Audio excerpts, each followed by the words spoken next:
Puji Bapak Yahweh, kita akan melanjutkan pengajaran umat pilihan ya. Kita sudah sampai dalam kitab Kejadian pasal ke-15. Kita baca satu ayat aja lah ya. Tapi nanti saudara baca semua ya. Kejadian pasal 15 ayat 1, nanti saudara baca semuanya. Jadi kita baca ayat 1 aja. Kejadian 15 ayat 1 kita baca sesuai dengan apa yang tertulis di depan. 3, 4. Sesudah hal-hal itu datanglah firman Yahweh kepada Abram melalui sebuah penglihatan dengan mengatakan, janganlah takut Abram, akulah perisai bagimu, upahmu yang sangat berlimpah-limpah. Amin. Silakan duduk. Puji Bapak Yahweh, kita mengucap syukur ya. Firman yang sedang kita pelajari ya. Ini bagian daripada pengajaran umat pilihan Tuhan. Saya percaya ada banyak hal yang Tuhan singkapkan, walaupun ada beberapa pokok-pokok yang sudah pernah disingkapkan. Tetapi saya percaya di dalam pengajaran ini itu pun akan disingkapkan, dan saya percaya pasti ada hal yang lebih dalam ya untuk kita mengerti. Sesudah itu, sesudah apa kata firman Tuhan ini kan tadi sesudah itu. Berdasarkan terjemahan saya ya di dalam Lukas ini. Sesudah hal-hal itu, kalau terjemahan saya sesudah itu. Sesudah apa? Ya sesudah kejadian-kejadian di mana pertemuan Bapak Abram dengan Melkisedek khususnya ya. Nah kita sudah belajar Melkisedek. Kita mengimani Melkisedek adalah Tuhan itu sendiri yang datang menghampiri Abram secara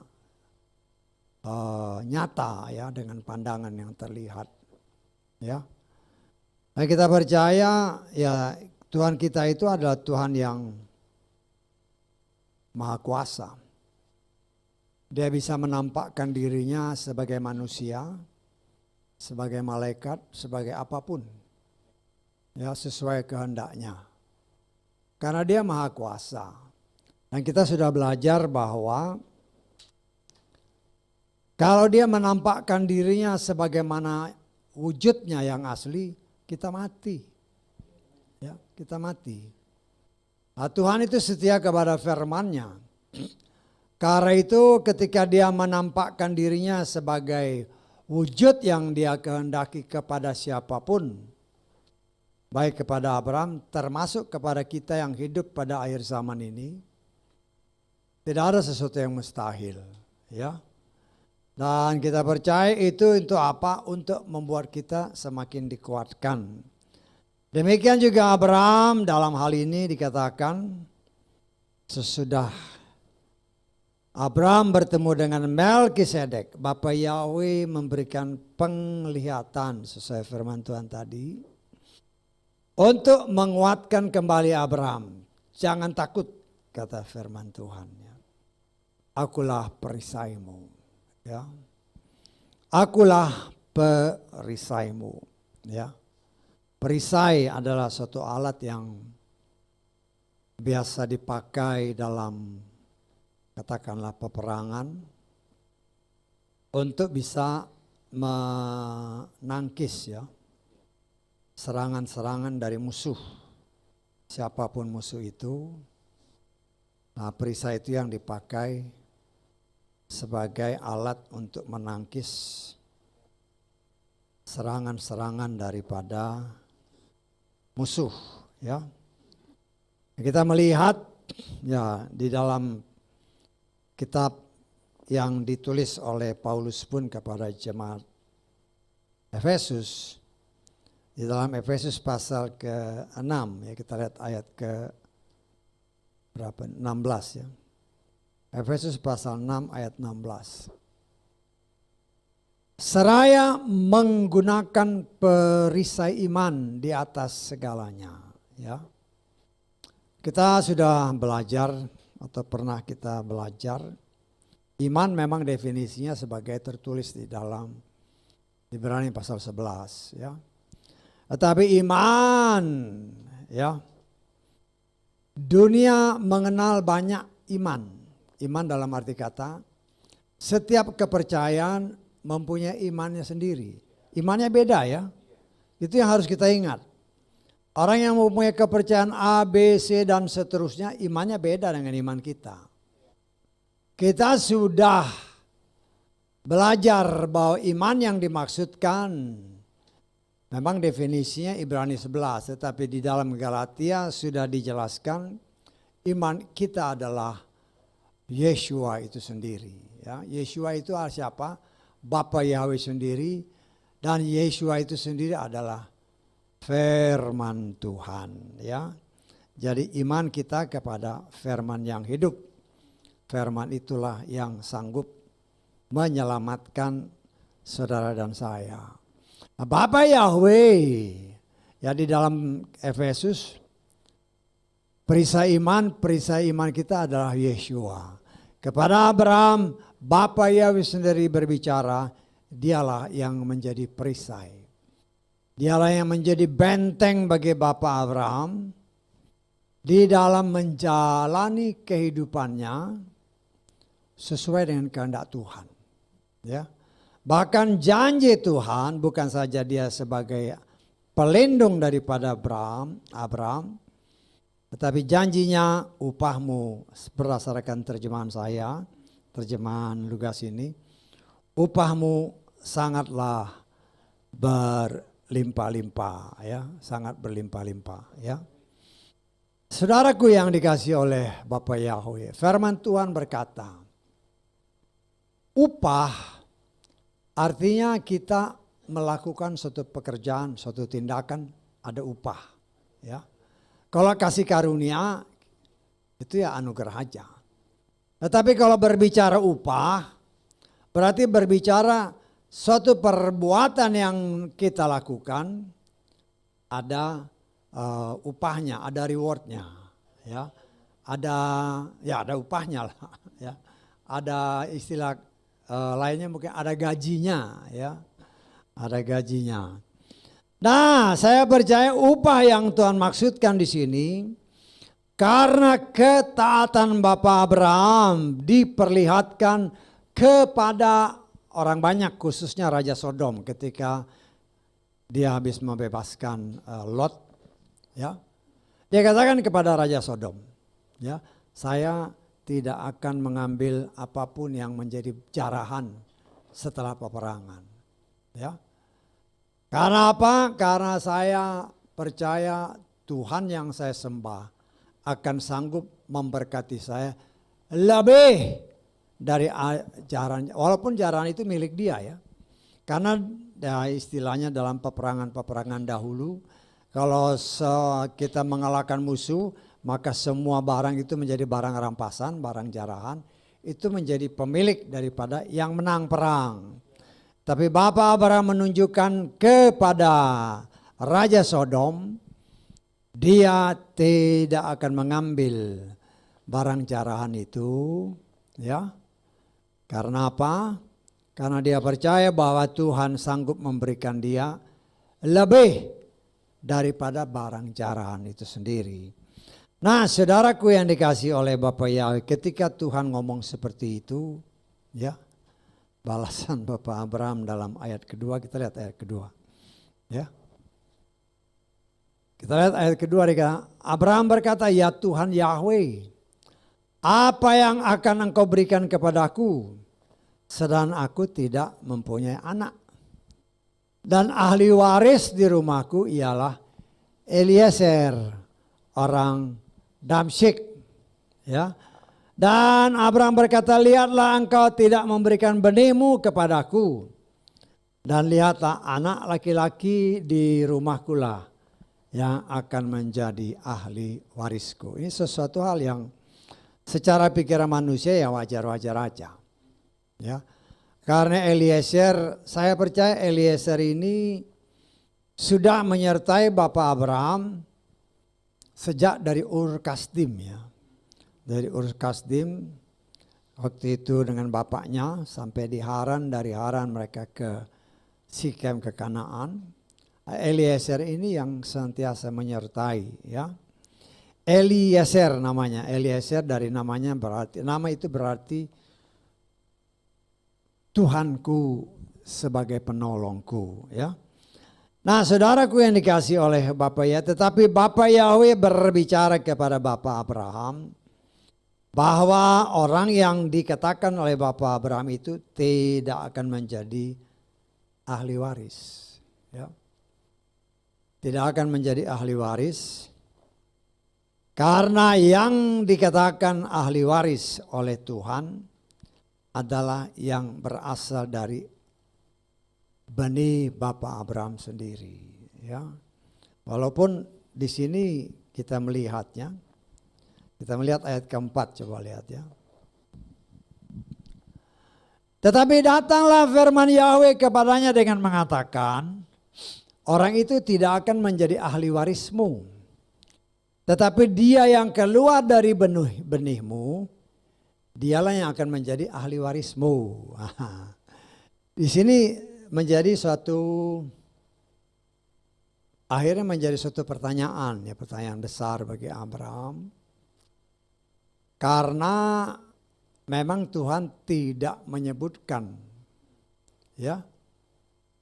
Memang Tuhan bilang ini benihnya dari Abraham. Tetapi akhirnya menjadi masalah, kenapa? Ini menjadi suatu tanda tanya. Siapa istrinya? Siapa perempuannya? Memang tidak disebutkan. Tetapi disitulah rahasia-rahasia yang Tuhan mau singkapkan. Sebagai orang pilihan Tuhan, Tuhan hanya menciptakan satu laki-laki dan satu perempuan. Ya. Nah ini nanti memang akan jadi masalah ya, kata-kata ini. Kenapa? Karena Bapak Abraham pada waktu itu tidak menggali lebih dalam. Ada satu rahasia yang tersembunyi di sana yang seharusnya ya, dia mengerti sebagai orang pilihan Tuhan bahwa yang dimaksud oleh Bapak Yahweh pasti harus dari Sarai, bukan dari yang lain.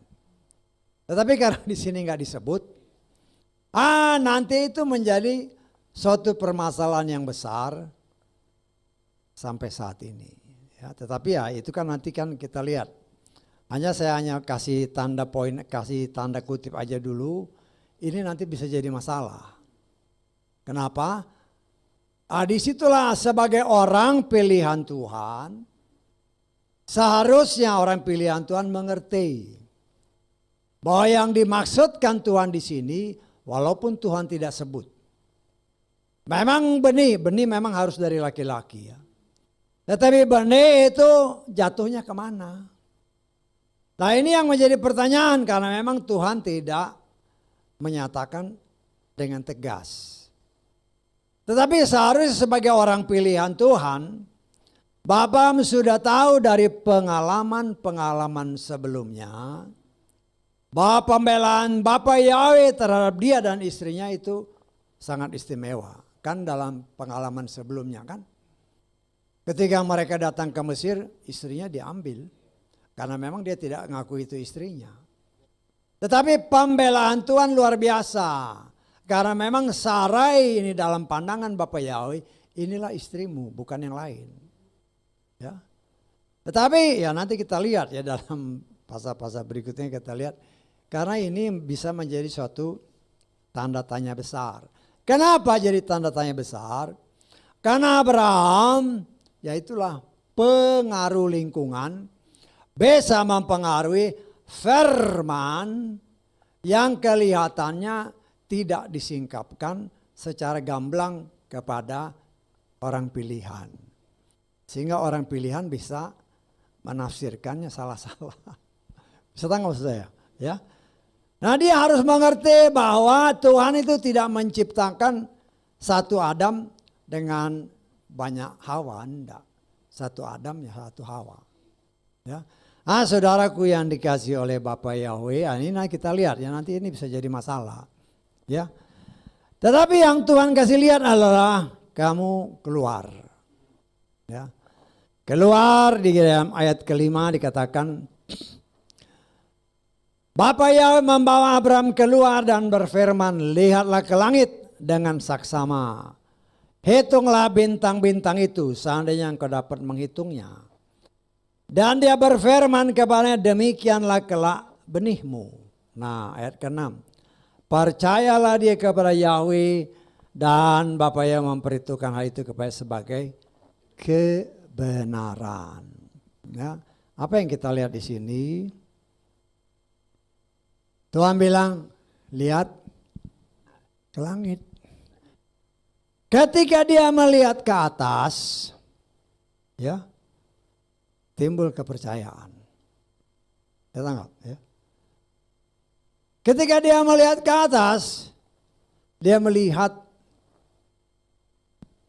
dia langsung percaya bahwa itulah keturunan nanti seperti bintang-bintang.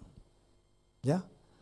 Berbicara bintang, nah kita harus lihat, perhatikan baik-baik ya. Nanti kan dalam ayat-ayat, walaupun saya pernah mengutipnya beberapa kali, nanti kita lihat. Ketika dia ngomong sama Bapak Abraham, waktu istrinya masih Sarai, itu dia bilang keturunannya seperti bintang. Tetapi nanti itu bisa berubah ketika ada istri yang lain. Ketika dia mulai kawini si Hagar, nah itu berubah bukan lagi bintang, tetapi bintang dan pasir di tepi laut. Nah ini yang kelihatannya kan sepele, tetapi itu pengaruhnya besar. Kenapa pengaruhnya besar? Karena kita sudah belajar ada tertulis.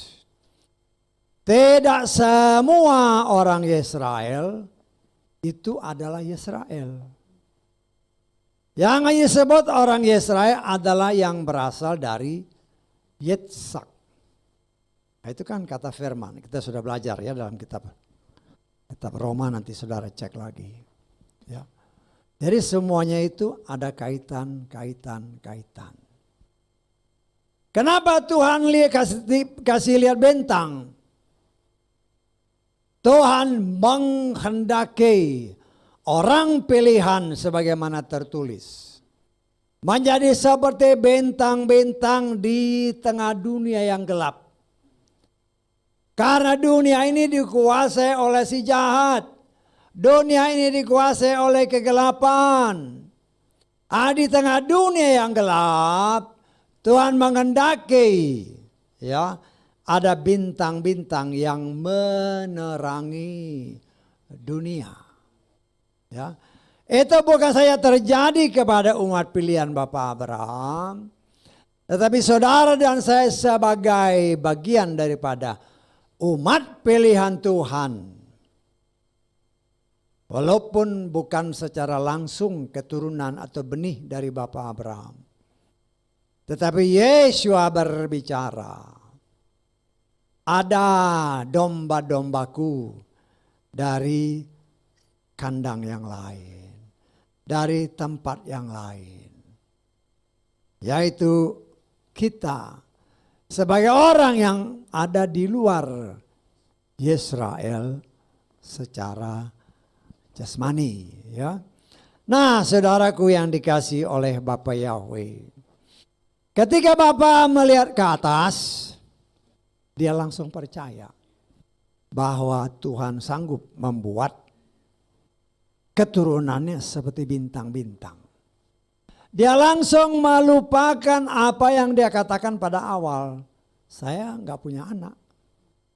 Ya.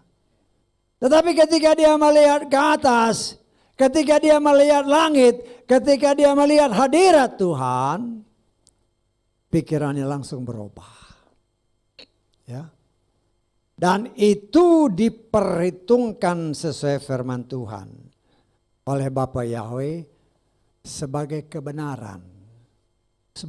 Itu bukan upah, tapi itu anugerah. Ya, karena percaya diberikan anugerah, kebenaran. Tuhan perhitungkan itu sebagai kebenaran. Ya. Tetapi kita melihat ayat berikutnya.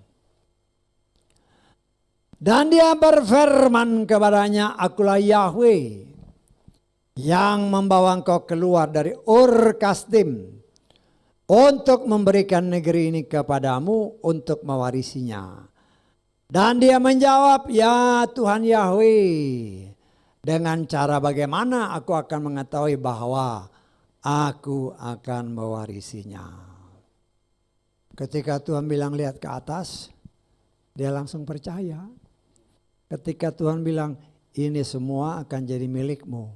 Tadi yang lihat ke atas, sekarang lihat sekeliling, imannya langsung berubah. Bisa nggak selesai? Ini kalau boleh saya katakan dalam waktu second ya, dalam waktu beberapa detik aja. Tadinya langsung percaya. Tetapi ketika dia merubah pandangannya dari ngelihat ke atas kemudian lihat sekeliling, langsung berubah. Bagaimana? Bagaimana saya bisa mewarisi ini? Saya tanggap.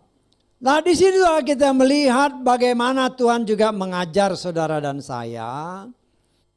Ketika kita sebagai umat Tuhan senantiasa mencari wajah Tuhan dan tidak terpengaruh dengan kondisi sekeliling, iman kita akan semakin teguh.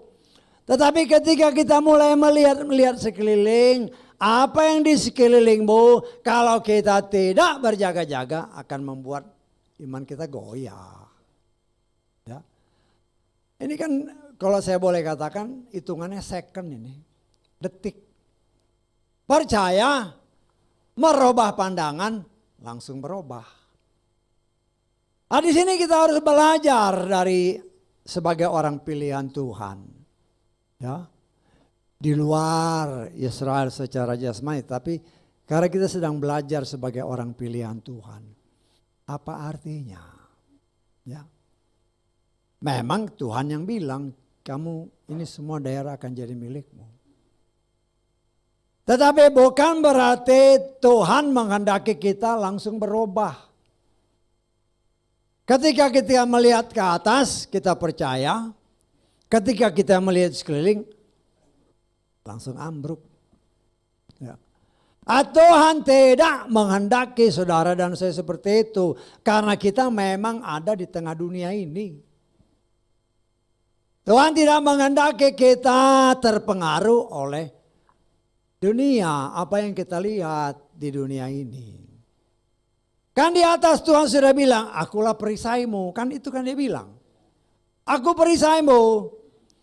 Itu Tuhan yang ngomong ya. Tuhan yang ngomong. Tuhan bilang aku yang adalah perisaimu. Tetapi di sini Tuhan mengajarkan kepada saudara dan saya sebagai orang pilihan Tuhan. Orang yang kaliber imannya seperti Bapak Abraham, ya, yang seharusnya menjadi contoh bagi kita, di mana imannya tidak akan terpengaruh oleh situasi dan kondisi, tetapi dalam kenyataan terpengaruh. Tetapi ada tertulis dalam kitab Korintus, semua itu ditulis bagi saudara dan saya, untuk mengajar kita semua yang pernah dihadapi oleh orang-orang pilihan Tuhan. Bisa membuat mereka gagal. Dan itu menjadi pelajaran bagi saudara dan saya yang hidup pada zaman ini. Supaya kita melihat kenapa. Apa kelemahannya. Ya. Saya percaya di satu sisi, apa yang Tuhan itu kan setia kepada firman-Nya. Tuhan sudah bilang, aku perisaimu. Tetapi ketika dia melihat sekeliling, Loh, bagaimana aku bisa mewarisi ini semua? Karena daerah di tempat dia berada, ya. Dan kita belajar dari firman Tuhan. Kalau nanti saudara baca semua ayat ini sampai di ayat-ayat terakhir ya. Atau kita lengkap dulu deh. Ya, karena dia bilang tadi kan semua ini akan dijadikan miliknya. Kita lihat ayat ke lengkap ya, ayat 18 ya. Nanti kita kembali lagi.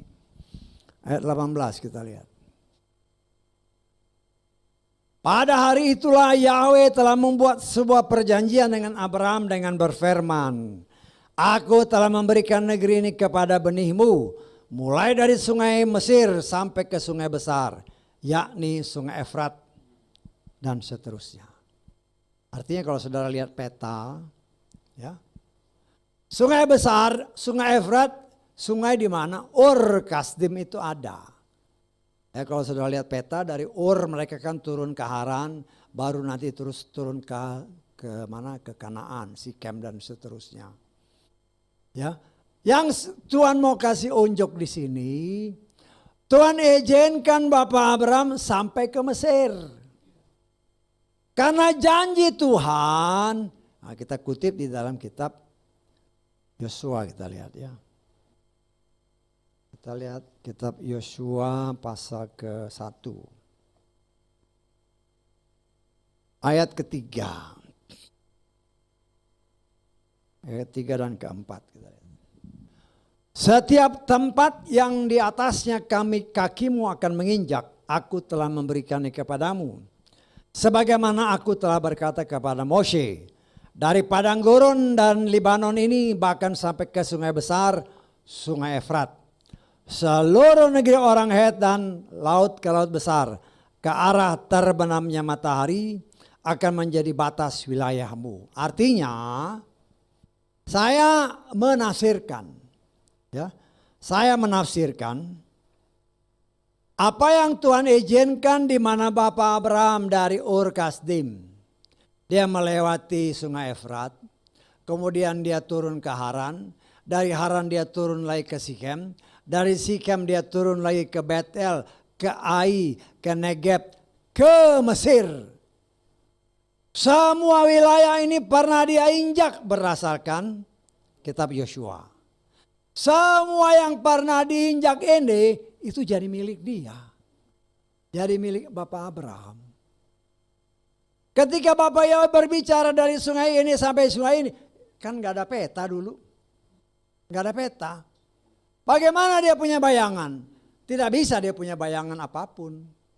Tetapi karena dia Tuhan izinkan datang dari Ur Kasdim sampai ke Mesir. Itulah daerah-daerah yang Tuhan janjikan. Ini nanti jadi milikmu. Saya tangkap. Jadi memang Tuhan izinkan dia turun ke Mesir karena Tuhan janjikan ini berdasarkan batas-batasnya. Ini batasnya.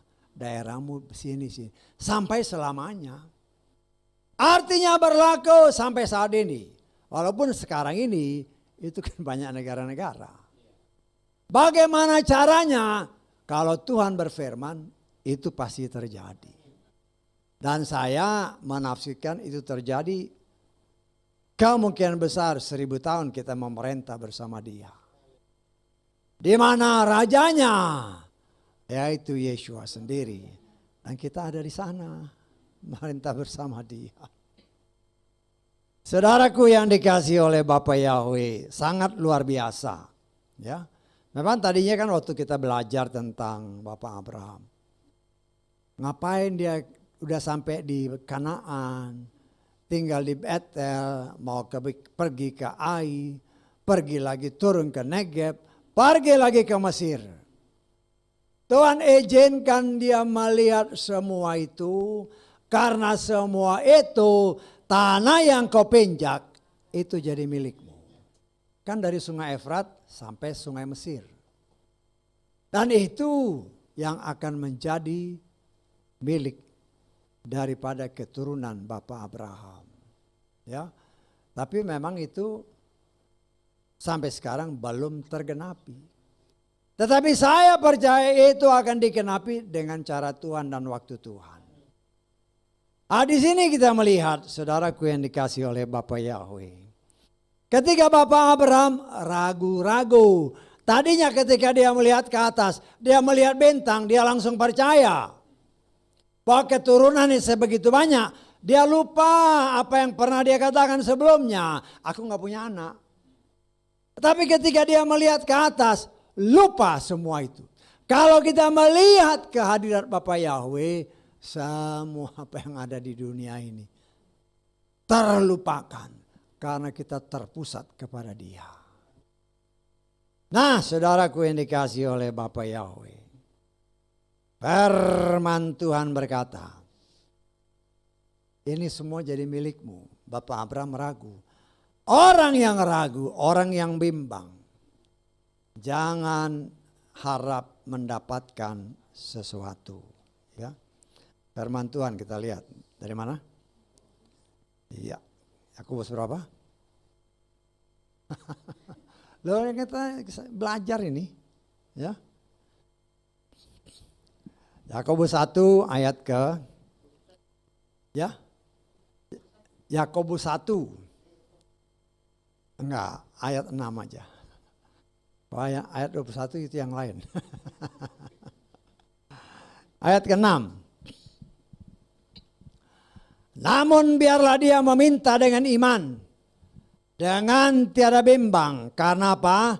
Orang yang bimbang ia seperti ombak laut yang dikendalikan oleh angin dan terombang-ambing. Karena orang itu tidak mengharapkan bahwa dia akan menerima sesuatu dari Yahweh.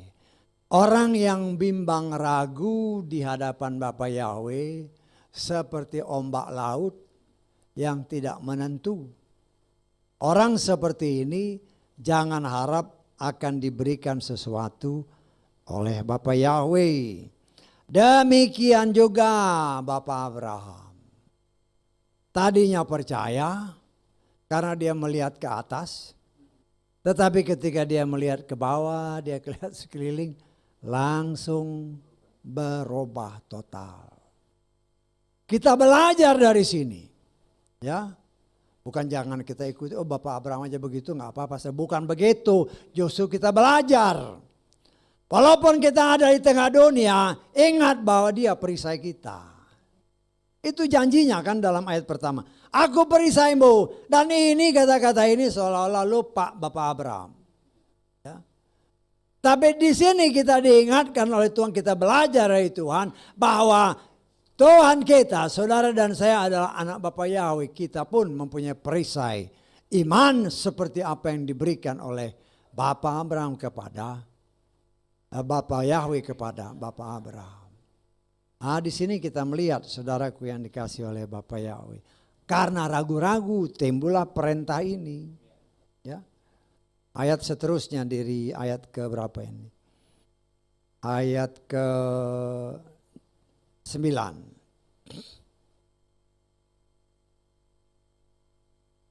Kejadian 15 ayat 9. Dan dia berfirman kepadanya, ambillah bagiku seekor lembu betina berusia 3 tahun. Seekor kambing betina berusia 3 tahun. Seekor domba jantan berusia 3 tahun. Seekor burung tekukur dan seekor burung merpati. Dia mengambil semuanya itu baginya dan membelah di tengah-tengahnya menjadi 2. Lalu ia meletakkan bagian yang satu berhadapan dengan yang lain, tetapi dia tidak membelah burung. Nah, di sini kita lihat. Di sini tidak dikatakan bahwa Bapak Abraham berdosa. Nggak ada ayatnya. Dianggap. Tetapi dalam pandangan Bapak Yahweh, ragu-ragu dan tidak percaya kepada Dia adalah dosa. Karena itu Dia perintahkan, kamu harus ngambil binatang-binatang ini. Untuk apa? Karena binatang ini nanti akan dipersembahkan berdasarkan kitab Imamat atau kitab Keluaran dan seterusnya. Mereka yang berdosa harus membakar korban untuk minta ampun dosa. Di sini memang tidak disebutkan bahwa dia berdosa. Tetapi disitulah firman Tuhan mau mengungkapkan kepada kita yang membaca ini, sesungguhnya dalam pandangan Bapak Yahweh, karena Bapak Abraham yang tadinya percaya kemudian tidak percaya, dia berdosa. Karena dia berdosa, dia harus mempersembahkan korban. Saya tanggap, ini kan korban. Ya. Tetapi kita melihat ketaatan Bapak Abraham, ambil ya dipotong aja. Dia nggak bakar. Saya tanggap maksud saya. Berarti di situ kita melihat ketaatan Bapak Abraham, ambil, potong ya sudah. Nunggu aja. Ya, yang namanya binatang mati begitu. Darah-darah yang banyak begitu ya tentunya banyak burung-burung gagak yang mau coba. Makanlah. Tetapi firman Tuhan berkata ketika burung-burung itu datang, Bapak Abraham mengusirnya. Tetapi kita melihat ayat ke-12. Ya. Ayat 12. Ini terjemahan kurang bagus ya. Ketika matahari mulai terbenam, maka rasa kantuk yang sangat berat menggelayuti Abraham. Ya, nah, ini saya sudah pernah katakan, tapi dalam terjemahan Lugas itu beda. Ya, dalam terjemahan Lugas, ya saudara lihat ini, saya baca yang ke Lugas. Ketika matahari mulai terbenam, Abraham tertidur lelap. Ya, kita lihat terjemahan King James. Ya, King James ayat yang sama. And when the sun was going down, a deep sleep, deep sleep, tidur memang. Bapak Abraham tidur. Ya. Ini lagi ngapain? Lagi ibadah loh. Dia akan mempersembahkan korban ini. Saya tanggap. Kambing, sapi segala macam dia belah. Ada burung mau makan, dia usir, itu lagi ibadah itu. Lagi ibadah. Tapi ya Abraham ini kan udah tua. Umurnya udah mungkin 80-an. Ya. Udah tua. Ya biasalah kalau ngantuk itu ya biasa. Dia motong, ya memang tidak disebutkan siapa yang motong. Tetapi dia pasti terlibat di situ ya, buja-bujanya mungkin ada kan. Motong sapi, motong ini. Saya belum pernah motong sapi, cuma kalau bisa motong sapi begitu pasti kan perlu tenaga. Ya.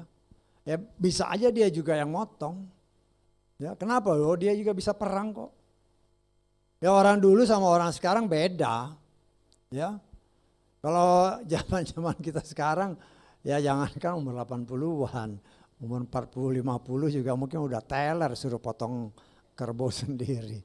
Tapi kita melihat di sini saudaraku yang dikasih oleh Bapak Yahweh, ya. Abraham ya mungkin karena kelelahan dalam ibadah dia tidur. Karena itu di tempat ini saya mengimbau ya, kalau ada yang di sebelahmu tidur bangunin. Kenapa? Ada sebabnya. Ada sebabnya. Lah ini yang rahasia yang pernah dibukakan di tempat ini ya. Kita melihat ayat selanjutnya. Ayat 13. Firman Tuhan kepada Abraham, ketahuilah dengan sesungguhnya bahwa keturunanmu akan menjadi orang asing dalam satu negeri yang bukan kepunyaan mereka, dan bahwa mereka akan diperbudak dan dianiaya 400 tahun lamanya. Banyak orang yang baca ini asal baca aja, tidak mengerti bahwa keturunan Bapak Abraham menjadi budak 400 tahun karena moyangnya tidur waktu ibadah. Ya. Ini kan terjadi pada zaman angkatan Mose. Ya, bahkan sebelum Mose. Mose itu kan udah akhir-akhir 400 tahun. Ya. Setelah dikatakan dalam kitab Keluaran kan, setelah Yusuf tidak lagi memerintah di sana, mulai timbul raja-raja yang lain, mulai terjadi pemberontakan. Apa namanya? Penekanan terhadap bangsa Israel yang semakin bertambah jumlahnya. Akhirnya mereka dianiaya dan diperbudak. Banyak orang yang hanya melihat dari, kalau kita baca Kalau saudara tanya orang-orang Nasrani kebanyakan, orang-orang Kristen, kenapa bangsa Mesir memperbudak bangsa Israel? Mereka hanya melihat kitab Keluaran. Mereka hanya mengatakan bahwa bangsa Israel makin bertambah banyak. Orang Mesir ketakutan, akhirnya mereka menindas bangsa Israel. Bukan itu sebabnya. Bukan. Tetapi sebabnya moyangnya. Bapak Abraham ketiduran waktu ibadah. Karena itu di tempat ini dan engkau yang mendengar di luar sana. Kalau ibadah jangan tidur. Ibadah jangan tidur, ada tertulis beribadahlah kepada Bapa Yahweh dengan hormat dan takut. Kalau tidur berarti enggak hormat. Kalau tidur berarti enggak hormat, yang engkau menghina Tuhan. Kenapa? Kalau bisa tertidur berarti setan membuat engkau tertidur. Loh, kenapa bisa? Loh, setan tidak mau kita mendengar firman. Di tempat ibadah diberitakan firman. Kalau di tempat ibadah ada orang yang tidur berarti setan masuk. Karena setan tidak mau orang mendengar firman. Karena kalau orang mendengar firman, imannya bertambah, dia takut. Setan takut sama orang yang dipersenjatai dengan firman yang kuat. Karena itu dia buat situasi kondisi yang sangat nyaman bagi orang-orang. Akibatnya, ya, karena nyaman ruangannya, tertidurlah manusia. Itu setan yang kerjain. Ya, kalau zaman Bapak Abraham dia tidur ya karena memang dia udah tua dan dia capek. Tetapi akibatnya, Tuhan mau kasih lihat kepada saudara dan saya, akibat tidur karena ibadah. Maka keturunan Bapak Abraham menjadi budak. Menjadi budak. Tidak langsung ketika itu ya. Tidak langsung ketika itu. Tapi kan itu berjalan beberapa tahun. Kalau kita lihat kan, kita sudah pernah belajar dari Bapak Abraham. Nanti Yitzhak.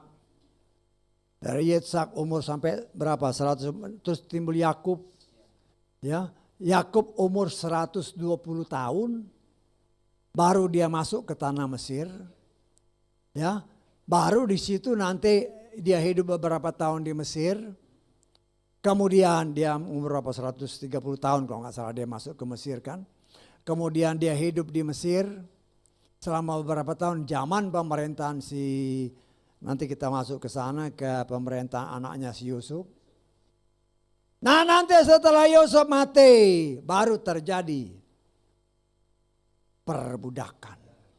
Jadi sekian ratus tahun kemudian karena ulah ataupun karena Bapak Abraham yang tertidur, maka keturunannya diperbudak. Karena itu saya di tempat ini menghimbau dan engkau yang mendengar di luar sana. Kalau ibadah jangan tidur. Bukan saja engkau yang rugi, tetapi keturunanmu pun bisa rugi. Seperti tertulis. Saya tanggap. Ya. Keturunan kita pun bisa menerima akibat yang sama. Kenapa? Karena engkau tidak menghormati Tuhan. Nah, ini belak-belakan aja. Ya. Ini belak-belakan aja. Tuhan mau kita beribadah kepada Dia dengan hormat dan takut. Dengan sungguh-sungguh. Dan di tempat ini kalau ada temanmu di sebelah ketiduran senggol aja. Senggol biar melek dia. Ya. Biar melek supaya apa? Supaya jangan dia kena hukum sama Tuhan. Nah kita belak-belakan aja sebagai orang-orang pilihan Tuhan. Kita harus berani bertindak. Kita harus berani berkata A adalah A, B adalah B. Ya. Dan di sini kita melihat 400 tahun keturunan Bapak Abraham akan diperbudak. Dan di sinilah kita melihat ya ayat ke-14 kita lihat. Bangsa itu Itu nanti bangsa Mesir ya. Yang akan mereka layani, aku juga akan menghukumnya. Ya. Dan sesudah itu mereka akan keluar dengan harta kekayaan yang besar. Perhatikan baik-baik ya. Semua bangsa yang pernah menjajah bangsa Israel akhirnya akan mengalami kehancuran. Ya, termasuk ya dulu kan Asyur, Irak segala macam, sekarang nih Irak segala macam. Kita melihat kan semuanya hancur. Karena Tuhan memang ngomongnya begitu. Walaupun itu sudah terjadi lama. Tetapi orang yang berani mengusik biji mata Tuhan akan mengalami akibatnya. Semua bangsa yang pernah menjajah bangsa Israel akan hancur lebur dibuat oleh Tuhan. Karena itu perkataan Tuhan. Siapa yang menjamah biji mata Bapa Yahweh akan binasa. Ya. Nah, di sini kita melihat saudaraku yang dikasih oleh Bapa Yahweh. Ini ratusan tahun sebelum kejadian. Ketika bangsa Israel setelah diperbudak 400 tahun, bahkan 430 tahun. Ya. Berdasarkan kitab Keluaran nanti kalau kita baca di sana. Ya. Kita melihat bangsa yang tadinya memperbudak akhirnya dengan kuasa Tuhan. Bangsa Mesir membebaskan bangsa Israel. Lah ini digenapi. Ya. Mereka keluar dengan harta kekayaan yang besar. Saya tanggap. Jadi ketika bangsa Israel keluar, ketika anak-anak sulung baik manusia maupun binatang dibunuh oleh Tuhan, ya, maka bangsa ini memaksa orang Israel pergi dan mereka bukan menjara ya, tetapi diberi semua apa yang mereka miliki dibawa sama bangsa Israel. Tetapi jangan hanya melihat itu, semua dalam rencana besar Tuhan. Ya. Ini memang diberi kan banyak segala macam harta benda segala macam dikasih. Tetapi nanti dalam perjalanan di padang gurun kita sudah pernah belajar walaupun sudah lama ya. Nah, Tuhan perintahkan kan. Bikin tabernakel ini. Minta kepada semua orang yang digerakkan untuk memberi. Lah, jadi apa yang mereka dapat dari orang Mesir, dengan kerelaan hati karena Roh Kudus menjamah, mereka memberi emas, dia memberi besi, dia memberi kain, segala macam yang mereka dapat di Mesir. Untuk apa? Untuk membangun tabernakel Tuhan. Saya tanggap. Jadi semua itu Tuhan bikin atur sedemikian rupa karena ada sebabnya. Tuhan punya rencana bahwa orang ini karena Tuhan mau menurunkan kitab Torah melalui Moshe, maka harus dibikin ini, maka semua ini emas dari mana mereka? Orang budak kok dari mana emas? Dan bukan sekilo 2 kilo, banyak emas ya. Yang dibutuhkan untuk khususnya ruang kudus dan ruang maha kudus. Ya. Itu diberi dengan cuma-cuma karena memang Tuhan punya tujuan. Di situ juga Tuhan sedang menguji bangsa Israel. Mereka menerima dengan cuma-cuma. Ketika Tuhan tanya siapa yang mau, Tuhan gak maksa ya. Siapa yang mau beri? Mereka punya hati untuk memberi bagi pembangunan tabernakelnya Tuhan. Ya. Kemudian di sini kita melihat ayat ke 16.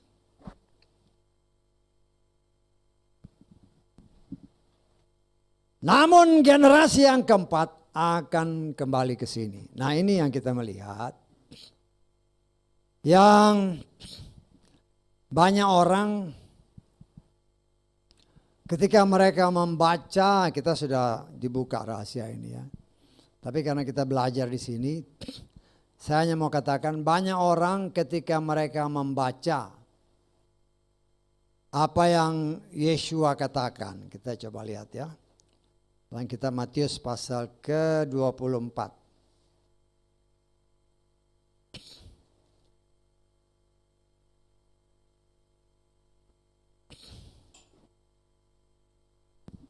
Ayat ke-24, kita baca ayat 32 sampai ke 34. Matius 24 ayat 32 sampai 34. Pelajarilah perumpamaan tentang pohon ara. Bila mana rantingnya sudah menjadi lembut dan daun-daunnya bertunas, kamu mengetahui bahwa musim panas sudah dekat. Demikian pula lah kamu ketika kamu melihat semua ini, kamu mengetahui bahwa dia sudah dekat di ambang pintu. Sesungguhnya aku berkata kepadamu, generasi ini sekali-kali tidak akan berlalu sampai semua ini terjadi. Ini satu rahasia yang Tuhan Yeshua sendiri beritakan kepada umat pilihannya melalui para murid. Dan banyak orang sampai sekarang ketika berbicara generasi ini banyak yang tanda tanya. Ada yang menghitung 40 tahun, ada yang menghitung 70 tahun, ada yang menghitung 80 tahun, dan lain-lain. Tetapi di tempat ini sudah lama kita dibuka bahwa generasi yang Tuhan maksudkan adalah sebagaimana tertulis dalam kitab Kejadian pasal 15. Ya. 400 tahun mereka diperbudak. Tetapi generasi yang keempat akan kembali. Saya tanggap. Dari situ kita bisa menghitung bahwa berdasarkan firman Tuhan, satu generasi 400 tahun dibagi 4 adalah 100 tahun. Jadi generasi yang Tuhan Yeshua maksudkan di sini, saya percaya dan menafsirkan bahwa generasi yang dimaksudkan adalah 100 tahun. Bukan 40, bukan 70, bukan 80. Sejak tunas, sejak pohon ara mulai bertunas, berbicara pohon ara, itu berbicara tentang bangsa Israel. Saudara baca di dalam kitab Yeremia pasal ke berapa 24. Nanti saudara baca di rumah. Yeremia 24 itu berbicara tentang bangsa Israel. Tentang pohon ara. Ya. Bangsa Israel mulai bertunas tahun 48. Satu generasi 100 tahun. 48 ditambah 100. 2048. Tetapi firman Tuhan berkata, di dalam ayat ke-22 kita lihat. Matius 24.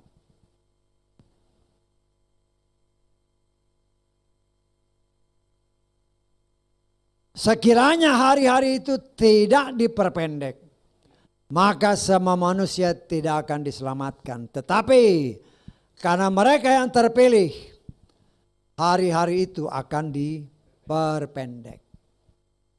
Jadi kalau kita menghitung tahun 1948 ditambah 100, dia 2048.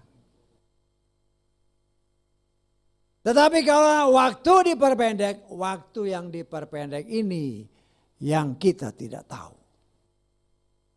Ya. Tetapi kita boleh menafsir-nafsir, boleh aja, atau saya menafsirkan.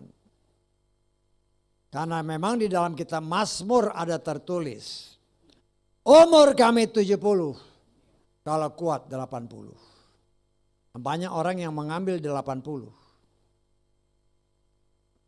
Bagi saya Saya berani katakan itu salah. Kenapa? Karena itu bukan generasi, itu umur. Ya. Tetapi kita harus ingat 1948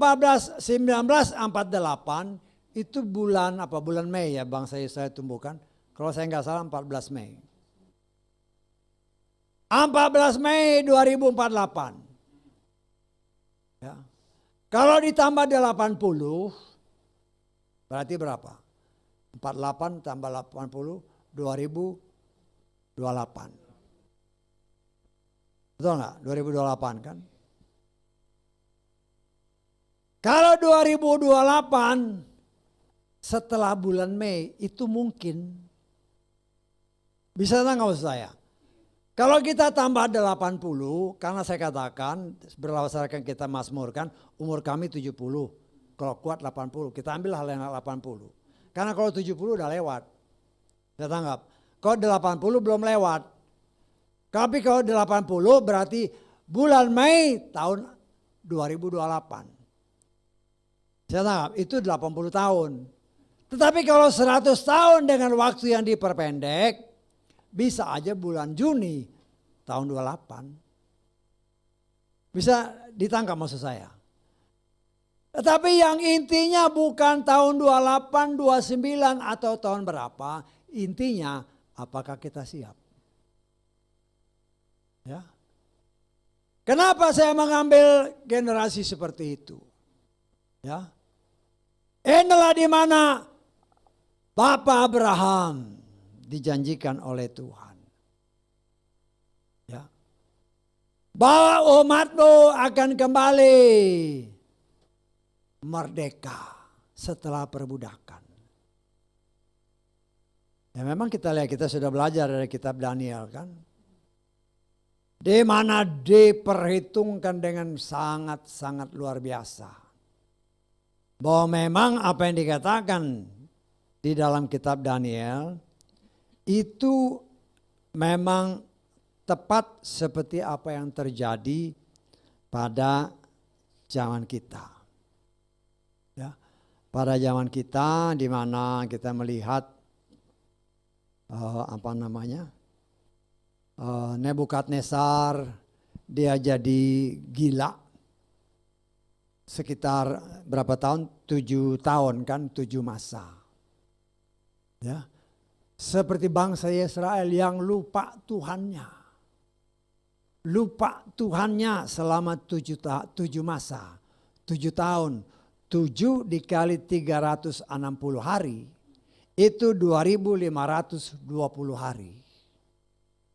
2500 hari atau 2520 tahun. Sejak kejadian di mana Nebukadnezar kurang lebih memerintah pada waktu itu sekitar tahun 570 sebelum Masehi. Kurang lebih. Jadi minus 570 ditambah 2520 jadi 7 dikali 360 itu kan 2520 hari atau 2520 tahun. Saya tangkap enggak? 2520 tahun ya dikurangi 500 sekitar kurang lebih 570 tahun. Itu dapatnya sekitar 1950. Tapi karena kita tidak tahu persis kapan firman itu keluar. Dan kenyataan bangsa Israel mulai tumbuh tahun 1948. Itu membuktikan bahwa apa yang dinubuatkan Tuhan melalui Daniel tentang mulainya akhir zaman. Ya, saya tahu nggak maksud saya. Ya, karena kan dalam kitab Daniel ini banyak penafsiran-penafsiran di sana. Oh, berdasarkan kitab Daniel. Ada kitab-kitab yang dimeteraikan. Ini yang muncul sekarang, itu salah. Saya katakan itu salah. Ya, bangsa kita Henokh, kitab Yasar, semua itu tidak benar. Saya berani katakan tidak benar. Karena Daniel menceritakan akhir zaman sampai zaman Yeshua. Dan itu diceritakan dengan jelas berdasarkan nubuatan yang ataupun yang pernyataan Tuhan kepada Daniel bahwa 70 pekan telah ditetapkan atas bangsa Israel. Dan itu diperhitungkan sampai Yeshua datang. Hanya sampai situ. Tapi untuk kelanjutan sampai akhir zaman hanya Rasul Yohanes yang menceritakan tentang akhir zaman sampai 1000 tahun memerintah kita. Dan sampai kita di langit yang baru, bumi yang baru. Itu hanya Rasul Yohanes. Bukan kitab-kitab yang dikatakan orang-orang di luar. Ini kitab-kitab yang dimeteraikan berdasarkan kitab Daniel 12. Itu salah. Saya katakan itu salah. Karena itu tidak benar. Tidak ada satupun kitab-kitab itu, baik kitab Henokh, kitab Yasar dan sebagainya, yang bisa menceritakan akhir zaman seperti Rasul Yohanes. Tidak ada. Jadi kalau mereka bilang ini kitab-kitab yang dimeteraikan, itu salah total. Dan kau yang mendengar di luar, kalau kau dengar itu, ini saya berani katakan, itu tidak benar. Karena yang bisa menceritakan akhir zaman itu hanya Rasul Yohanes. Dan memang itu dimeteraikan sampai akhir zaman, sampai zaman akhir. Saya anggap kita sudah berbicara tentang 3 zaman kan. Zaman anak, zaman Bapa, zaman anak, zaman Roh Kudus. Daniel itu hidup dalam zaman anak. Zaman Bapa dari zaman Adam sampai Abraham 2000 tahun. Zaman anak dari zaman Abraham sampai zaman Yeshua. Daniel hidup di dalam zaman anak ini, zaman pertengahan. Zaman Bapak, zaman awal. Zaman pertengahan, zaman anak. Zaman akhir, itu zaman Roh Kudus, zaman kita. Dan ya Rasul Yohanes hidup pada zaman akhir. Dan pada zaman akhir itulah yang dibuka oleh Bapa Yahweh kepada Rasul Yohanes dengan kriteria yang mirip yang pernah dibuka. Daniel orang Yahudi, Rasul Yohanes orang Yahudi. Daniel berdasarkan tertulis orang yang dikasihi Tuhan. Rasul Yohanes orang yang dikasihi Tuhan. Daniel membuka rahasia firman sampai Yeshua. Sampai Yeshua. Ya karena 70 pekan itu berbicara itu sampai Yeshua. Rasul Yohanes dari zaman Yeshua sampai langit yang baru, bumi yang baru. Jadi kalau ada orang yang menafsirkan bahwa kitab Henokh, kitab itu adalah kitab yang dimaksudkan Daniel 12, itu salah. Saya berani bilang itu salah.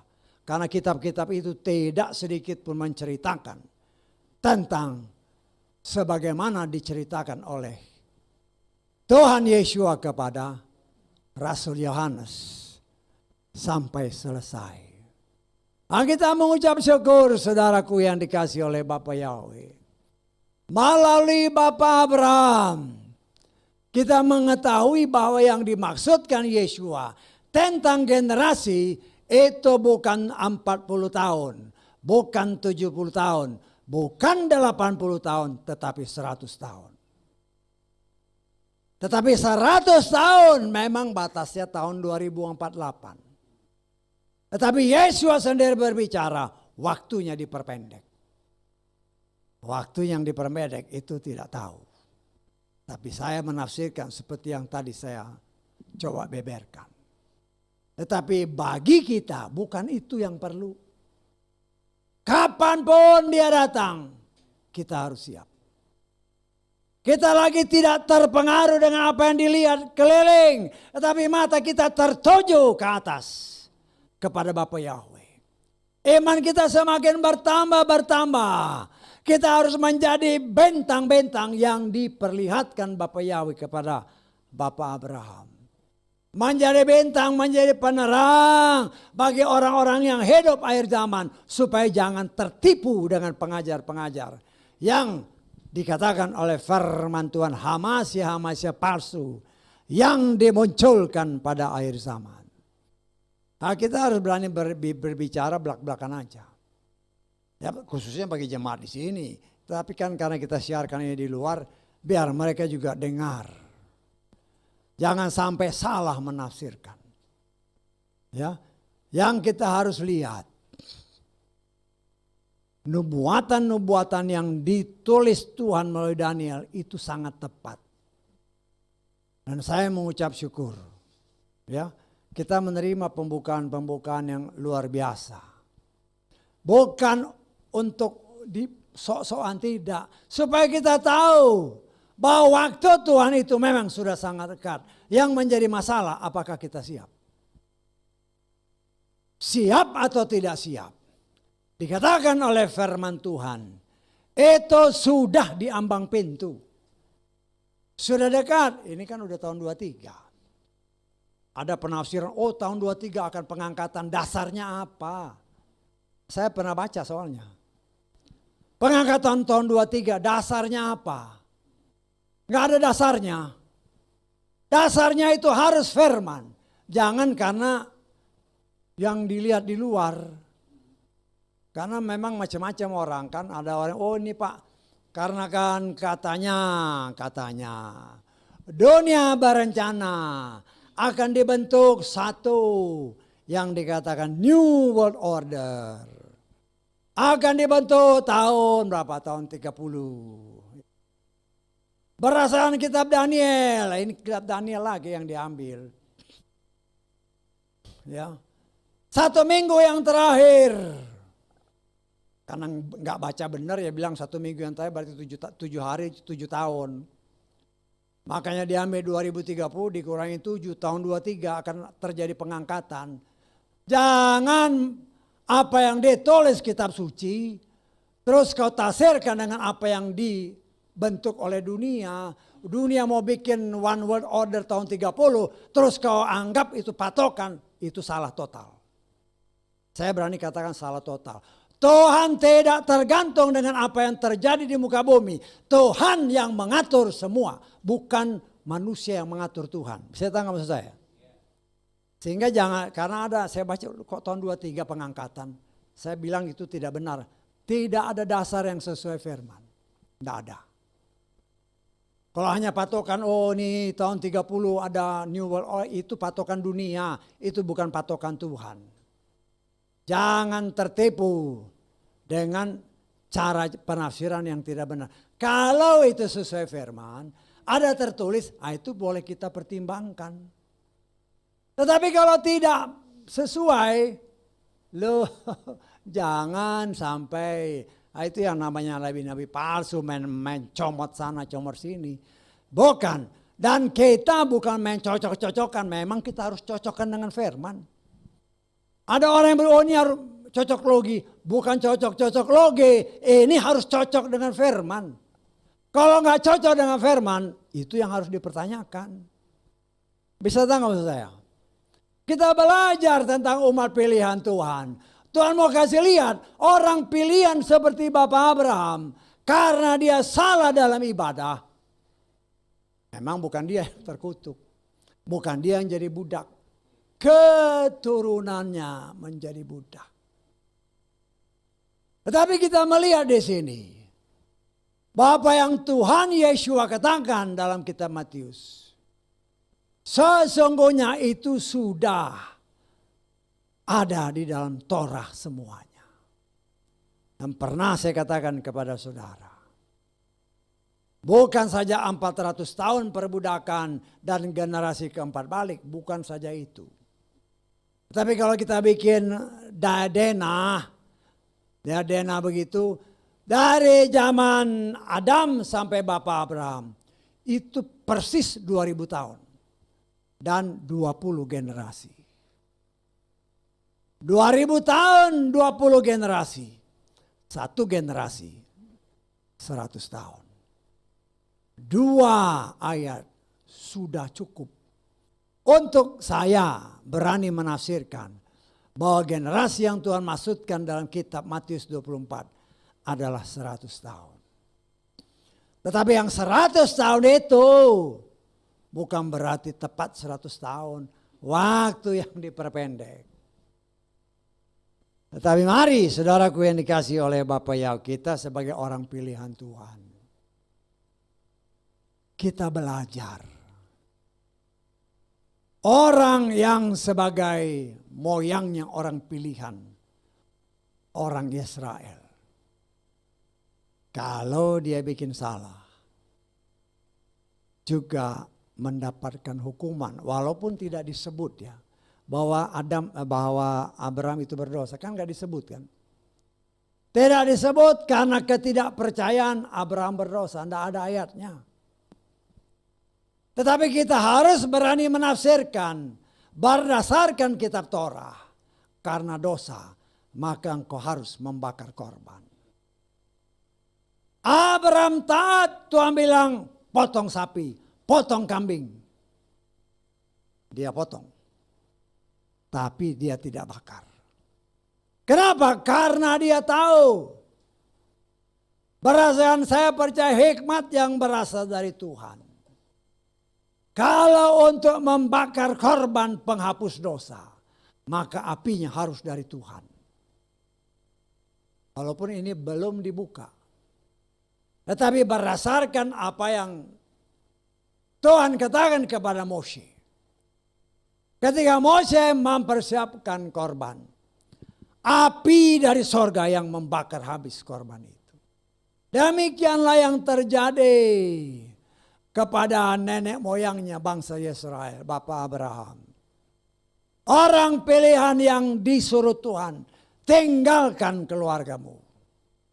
Ketika dia mempersembahkan korban, dia tidak bakar dengan api yang dia buat, tidak. Ya, dia tetap jaga. Ada burung, dia usir. Waktu Tuhan. Berdasarkan firman Tuhan, kalau kita lihat di dalam kitab Kejadian tadi, ya, ayat ke-17.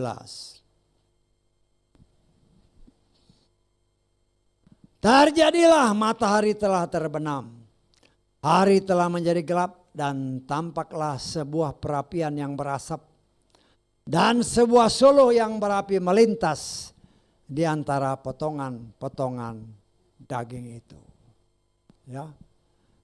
Tuhan sendiri yang membakarnya. Kita harus mengerti maksudnya.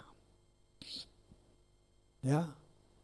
Kita sebagai orang yang berdosa, kita tidak bisa membersihkan dosa kita dengan kekuatan sendiri. Tidak bisa. Firman itulah yang membersihkan dosa kita. Saya tanggap. Siapa firman? Firman itu adalah Yeshua. Yeshua adalah api yang Tuhan berikan untuk membakar habis dosa kita. Sama seperti ini. Ya. Apinya harus dari Tuhan.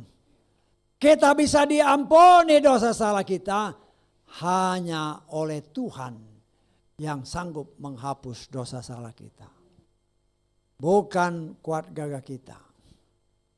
Tetapi Tuhan, ketika Abraham dengan, ya walaupun ngantuk-ngantuk, bahkan tertidur, dia tetap dengan setia menunggu sampai waktunya Tuhan. Api dari Bapa Yahweh sendiri membakar habis semua korban-korban ini. Nah, saudara dan saya pun, ya, Tuhan mau kita tetap bersabar di dalam proses menjalani kehidupan. Walaupun dunia berusaha membuat kita letih, lesu, ngantuk, ya.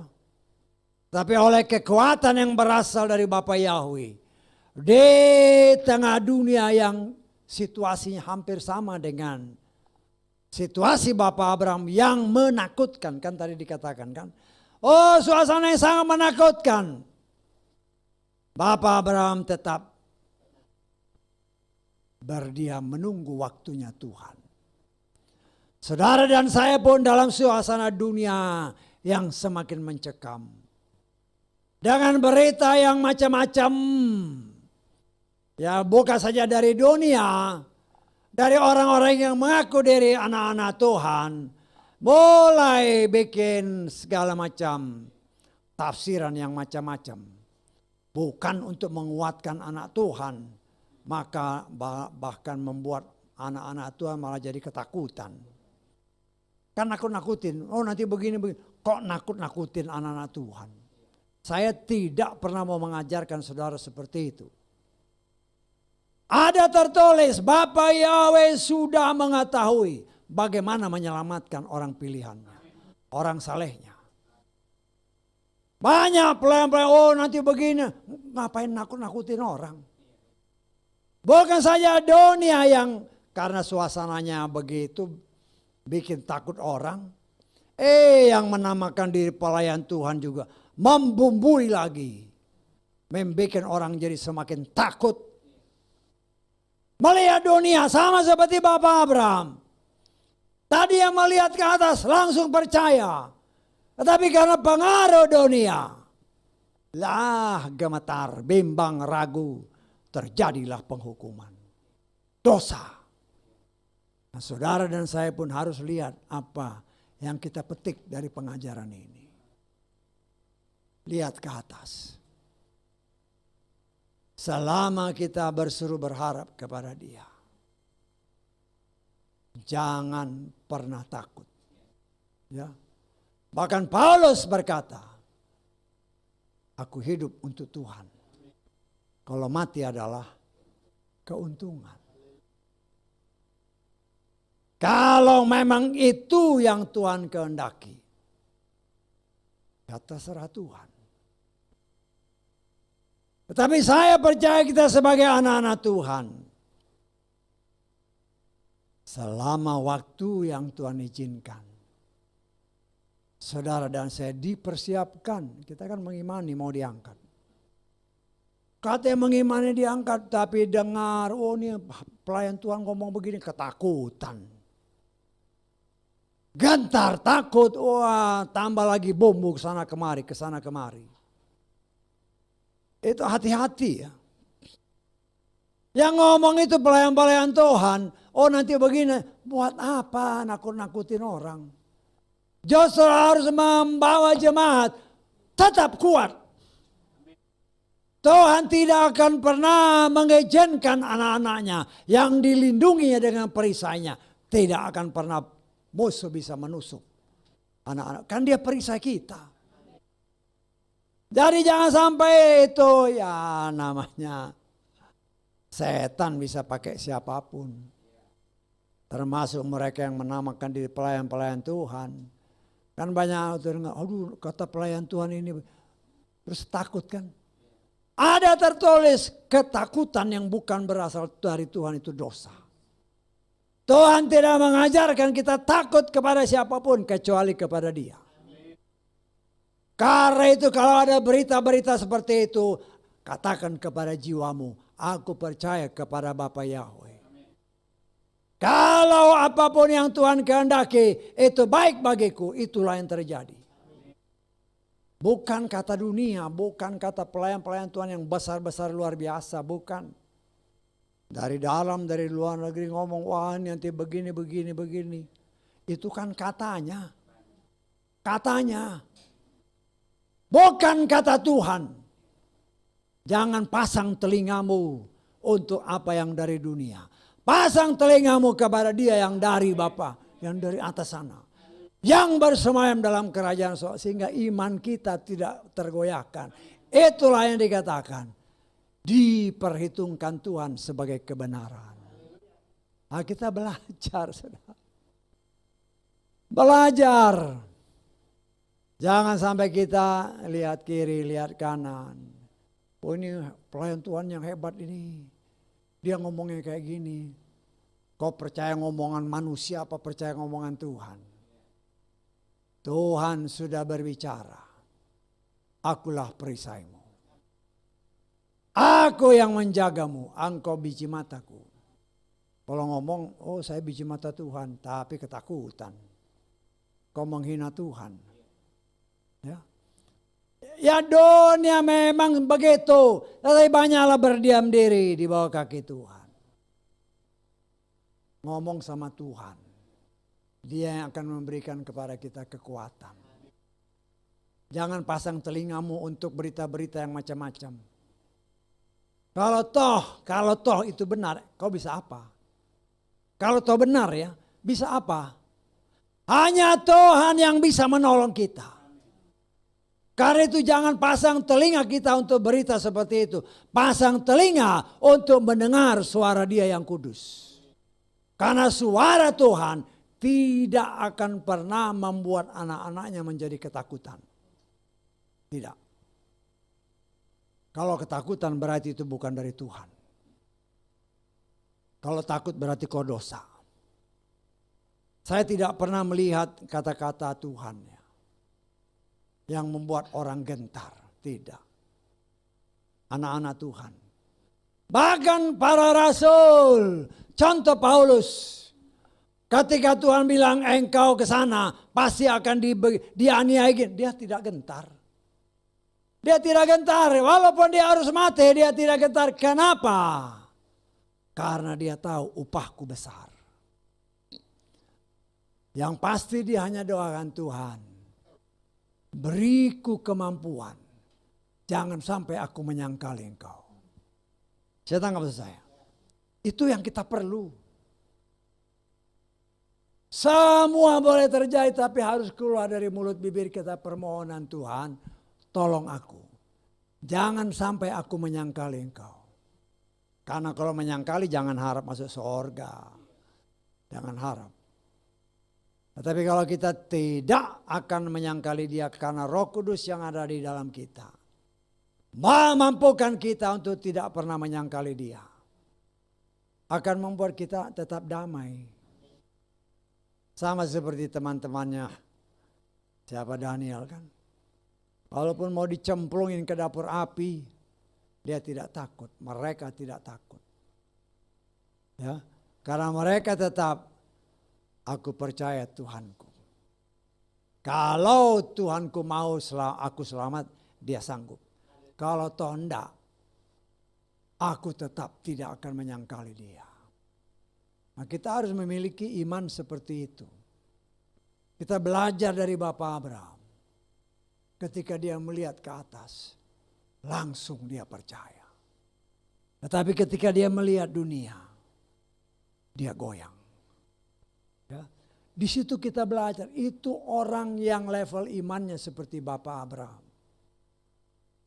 Artinya yang namanya manusia bisa punya kelemahan. Tetapi kekuatan kita bukan dari kita. Tapi roh yang Bapak Yahweh berikan bagi saudara dan saya. Memampukan kita untuk tetap berdiri teguh. Walaupun dunia ngomong macam-macam termasuk mereka yang menamakan diri pelayan-pelayan Tuhan. Ngomong macam-macam. Oh dengan tafsiran, oh kata ekonomi ini begini, begini. Menakutkan. Itu pekerjaan setan ya. Saya katakan itu pekerjaan setan. Membuat orang ketakutan. Karena ketakutan, ya sudah hancur. Tuhan hanya mengajarkan saudara dan saya takut kepada Dia. Bukan takut kepada apapun yang terjadi di sekeliling kita. Ya, nah, kita belajar dari pengajaran orang pilihan ini bagaimana Bapak Abraham. Ya. Supaya kita memetik pengajaran dari situ. Ya. Bapak Abraham lupa bahwa Bapak Yahweh sendiri ngomong, aku perisaimu. Lupa seolah-olah. Karena apa? Karena dia ngelihat keliling.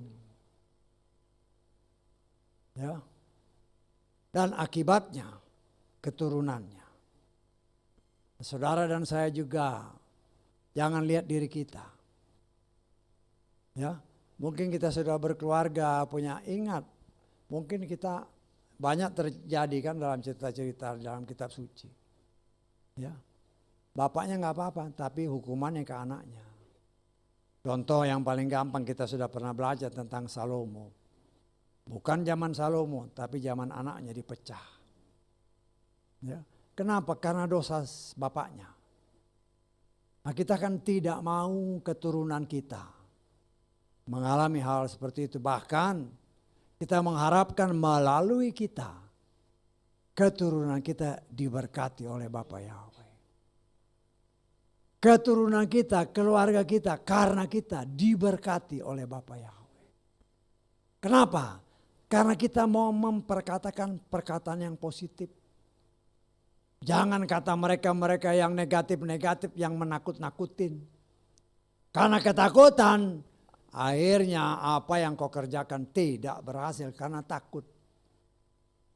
Tetapi Tuhan mengajarkan kepada saudara dan saya, kasih yang berasal dari Bapa Yahweh menghapus semua ketakutan-ketakutan yang berasal dari dunia. Yang mencoba menggerogoti iman percaya kita. Berbagai macam cara dalam segala macam situasi kondisi. Kita harus yakin Tuhan. Katakan kepada Bapa Yahweh, ada tertulis, Engkaulah perisaiku. Engkaulah Bapakku, Engkaulah penolongku. Hanya Engkau andalanku yang sanggup menolong aku, melepaskan aku dari cengkeraman si jahat yang berusaha mencelakai aku. Kita belajar dari apa yang kita baca tadi.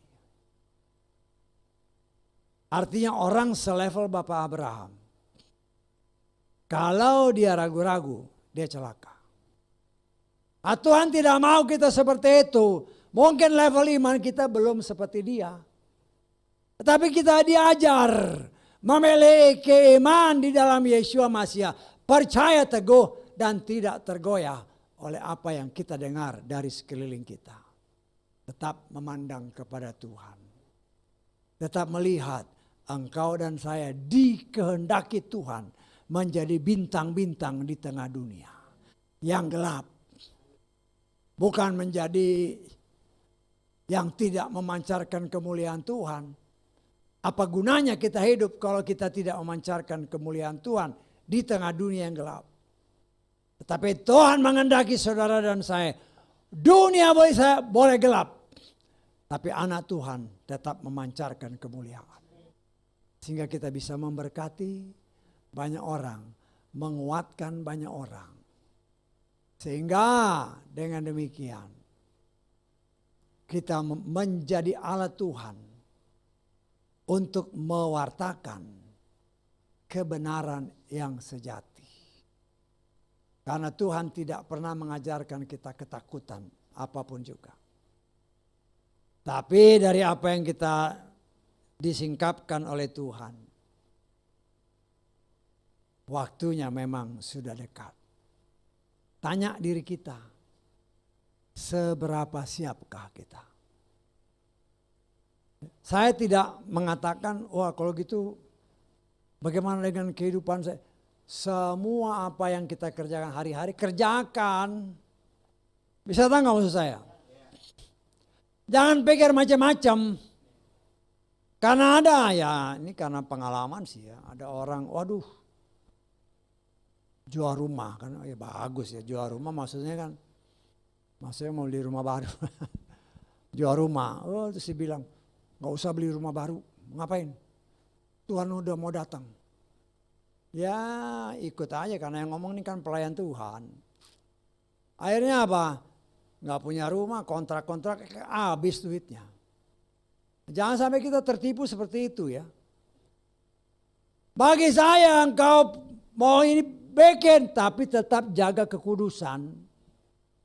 Mau kerja tapi tetap jaga kekudusan. Jangan ketipu dengan omongan seperti itu.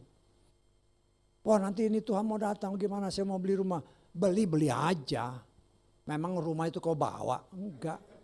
Loh kita harus berpikir logis. Yang penting kita jaga kekudusan. Kalau waktunya diangkat kita nggak butuh semua itu. Bisa tanggap? Kita tidak butuh. Bahkan pakaian di tubuh kita itu pun harus ditanggalkan seperti Elia. Harus. Kita nggak butuh itu. Tetapi selama kita hidup, kerja ya kerja, maju ya maju, usaha ya usaha. Seperti untuk Tuhan sehingga hidupmu diberkati. Bisa ditangkap maksud saya? Karena ada orang yang mengajarkan seperti, bukan ngajar, memang itu kejadian yang saya tahu. Orang jual rumah kan, gembalanya bilang jangan beli rumah lagi. Uangnya simpen aja, ya simpen lah duit kan sama gembalanya. Setahun 2 tahun habis duitnya, mungkin dimakan gembalanya kita nggak tahu. Loh orang ini nggak punya rumah, 3 gigit jari. Ya hal seperti itu banyak terjadi. Banyak terjadi, kita jangan tertipu dengan hal seperti itu. Kerja ya kerja aja. Yang penting satu hal, jaga kekudusan. Sehingga ketika engkau kerja ada pengangkatan ya diangkat. Kau kerja engkau tidak kudus, ya sorry aja tinggal. Kita berpikir positif ya. Karena tidak ada ayatnya yang menyatakan, oh ini kan Tuhan mau datang nih. Udah gak usah kerja di sini aja. Siapa yang mau kasih makan? Ingat Tuhan setiap firman ya, gak kerja jangan kasih makan. Saya tanggap. Jadi jangan terpengaruh dengan isu-isu yang macam-macam. Percayalah bahwa Tuhan yang mengatur hidup kita. Nah, kita jangan dengar omongan orang yang melenceng dari firman. Kalau ada sesuai firman ya oke-oke aja. Ya. Kalau sesuai firman ya kita harus cek benar. Seperti yang tadi saya katakan nanti dalam bab berikutnya akan dibuka. Memang Tuhan bilang dari benihmu. Nah, itu kan tanda tanya. Memang benihnya Abraham untuk dapat anak. Tetapi kan nanti pikiran Abraham beda kan. Sarah juga beda. Mungkin bukan dari aku. Dari perempuan lain. Loh itulah penafsiran bisa berbeda-beda. Tetapi sebagai umat pilihan Tuhan. Kalau dia mau berpikir bahwa Tuhan tidak pernah menciptakan 1 Adam 3-4 Hawa. 1 Adam 1 Hawa. Tetapi itulah yang harus kita lihat. Hati-hati dalam penafsiran. Jangan sampai melenceng. Hati-hati dalam mendengar berita-berita. Termasuk dari mereka yang menamakan diri pelayan Tuhan. Kalau berita itu menakutkan jiwamu. Itu bukan dari Tuhan. Saya katakan itu bukan dari Tuhan. Tuhan tidak mengajar kita untuk nakut-nakutin. Hanya mengajar kita supaya hati-hati. Jaga-jaga. Jangan ketipu. Ya. Tetap hidup dalam kekudusan. Karena saya percaya. Dunia dengan berbagai macam caranya berusaha menggoyahkan kita. Tapi kalau kita hidup di dalam Tuhan, ingat dia perisaimu. Dia penolongmu. Dia sanggup menolong kita apapun situasi kondisi kita. Sehingga kita tetap hidup cemerlang. Menjadi contoh teladan. Orang akan melihat kok hidup orang ini beda. Disitulah kita kasih lihat.